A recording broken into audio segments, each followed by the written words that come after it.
Halo para pecinta alutsista dan pertahanan nasional, selamat datang kembali di channel Militer A1. Hari ini kita akan membahas topik yang lagi hangat-hangatnya dan sangat membanggakan bagi bangsa kita, yaitu daftar tank tempur kebanggaan Indonesia di tahun 2025. Sebagai negara besar dengan wilayah yang luas, Tentara Nasional Indonesia Angkatan Darat terus berupaya keras untuk memodernisasi armadanya. Tank adalah tulang punggung dari setiap kekuatan darat yang tangguh, menjadi garda terdepan dalam menjaga kedaulatan dan keutuhan wilayah kita. Penasaran apa saja tank-tank canggih yang kini dan nanti akan menjadi andalan pertahanan darat Indonesia? Mari kita bedah bersama. Dan berikut daftar tank tempur kebanggaan Indonesia di tahun 2025. 1. Tank Leopard 2A. Leopard 2 telah menjadi tulang punggung utama kekuatan tempur darat Tentara Nasional Indonesia, menandai lompatan signifikan dalam modernisasi alutsista darat. Indonesia mengakuisisi tank tempur utama ini dari Jerman dalam dua varian utama, yaitu Leopard 2A4+ dan Leopard 2RI. Leopard 2A4+ adalah versi dasar yang telah direkondisi dan dilengkapi dengan penyesuaian untuk iklim tropis, seperti sistem pendingin udara yang kuat. Kehadiran Leopard 2 membawa standar baru dalam hal daya gempur, pelindungan, dan mobilitas yang sangat dibutuhkan untuk menghadapi tantangan medan dan ancaman di wilayah kepulauan Indonesia.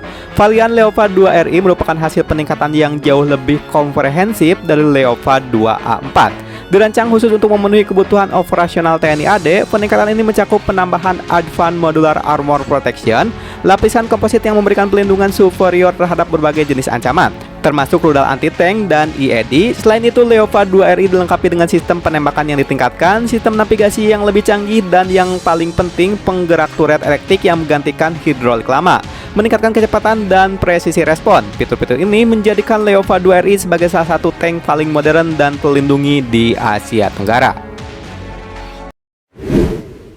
2. Tank Harimau.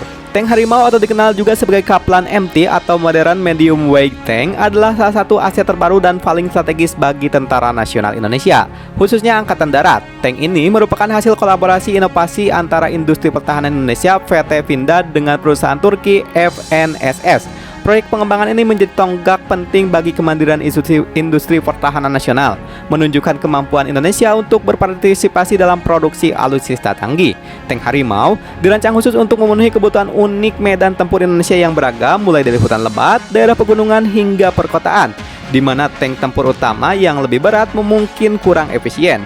Tank Harimau disenjatai dengan kanon utama Cockerill 3105 berkaliber 105 mm yang dipasang pada turret canggih.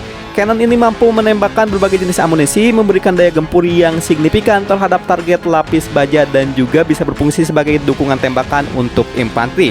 Selain daya tembak, Harimau juga menawarkan pelindungan balistik yang baik untuk kelasnya dengan desain modular yang memungkinkan penyesuaian lapis baja sesuai kebutuhan misi. Bobotnya yang lebih ringan dibandingkan MBT seperti Leopard 2, sekitar 30-35 ton, memastikan mobilitas tinggi dan adaptasi optimal di medan yang lebih sulit, menjadikannya aset yang sangat relevan untuk operasi manuver cepat dan dukungan tempur di seluruh Nusantara. 3. Tank EV-101 Scorpion. Tank ringan EV-101 Scorpion adalah salah satu kendaraan lapis baja veteran yang masih dioperasikan oleh TNI AD. Tank buatan Inggris ini dikenal sebagai kendaraan intai dan tempur ringan yang sangat lincah dengan bobot hanya sekitar 8 ton. Keunggulan utama terletak pada dimensi yang kecil dan ringan, memungkinkan beroperasi di medan yang tidak dapat diakses oleh tank tempur utama yang lebih berat. Mobilitas tinggi dan kemampuan menempuh kecepatan hingga 80 km per jam di jalan raya menjadikan Scorpion ideal untuk misi pengintaian, patroli, dan dukungan tembakan cepat, terutama di medan hutan, rawa, atau perkotaan yang padat yang banyak ditemui di Indonesia. EV-101 Scorpion disenjatai dengan meriam utama 76 mm L23A1 yang mampu menembakkan berbagai jenis amunisi termasuk High Explosive Squad Head atau HESS dan Armor Piercing Discarding Sabor atau APDS. Berbagai unit Scorpion TNI AD bahkan telah di-upgrade dengan meriam kaliber 90 mm Cockerill untuk daya gempur yang lebih besar. Meskipun pelindung lapis bajanya lebih tipis dibandingkan MBT modern, desainnya yang ringan dan gesit adalah kompensasi utama. Tank ini diawaki oleh 3 personel, seorang komandan, penembak, dan pengemudi. Meskipun usianya EV-101 Scorpion telah relevan di mata TNI AD karena fleksibilitas operasionalnya dan perannya dalam melengkapi kekuatan manuver darat di medan-medan spesifik. 4. Tank ringan AMX-13. Tank ringan AMX-13 adalah salah satu ikon sejarah kavaleri Tentara Nasional Indonesia, Angkatan Darat. Tank buatan Prancis ini mulai berdatangan di Indonesia pada awal tahun 60-an, terutama dalam rangka mempersiapkan Operasi Trikala.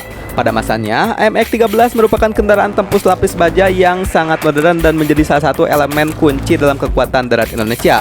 Meskipun usianya sudah veteran, AMX-13 tetap menjadi bagian integral dari investasi TNI AD yang telah melalui berbagai program peningkatan untuk menjaga relevansi di medan perang modern. Salah satu ciri khas AMX-13 adalah turret osilasinya yang unik, di mana seluruh bagian turret termasuk meriam bergerak sebagian satu kesatuan saat elevasi atau depresi. Di Indonesia, AMX-13 hadir dalam beberapa varian, termasuk versi dengan meriam utama 75 mm dan 105 mm. Versi 105 mm menggunakan kubah FL12, meskipun pelindungan lapisan baja yang relatif tipis, bobot ringan dan kecepatan, mobilitas tinggi dan dimensi yang ringkas menjadi keunggulan utamanya. Ini memungkinkan AMX-13 beroperasi di medan yang sulit dijangkau oleh tank yang lebih besar seperti hutan, pegunungan, dan perkotaan padat yang banyak ditemui di wilayah Indonesia. Oke, itulah di pembahasan kita yang mendalam tentang daftar tank tempur Indonesia di tahun 2025, dari kehadiran Reova 2 yang gagah sebagai main battle tank hingga inovasi tank Harimau yang merupakan kebanggaan produksi bersama buatan dalam negeri yang menunjukkan kemandirian industri pertahanan kita. Semua ini menunjukkan komitmen serius Indonesia untuk memiliki kekuatan darat yang tidak hanya modern dan tangguh, tetapi juga adaptif terhadap berbagai tantangan medan dan ancaman di masa depan. Gimana pendapat kalian tentang semua ini? Yuk share pendapat kalian di kolom komentar di bawah. Jangan lupa like video ini. Jika kalian suka, subscribe channel kami untuk mendapatkan update terbaru seputar militer dan teknologi. Nyalakan lonceng notifikasi biar gak ketinggalan video-video menarik lainnya. Terima kasih banyak sudah menonton dan sampai jumpa di video berikutnya.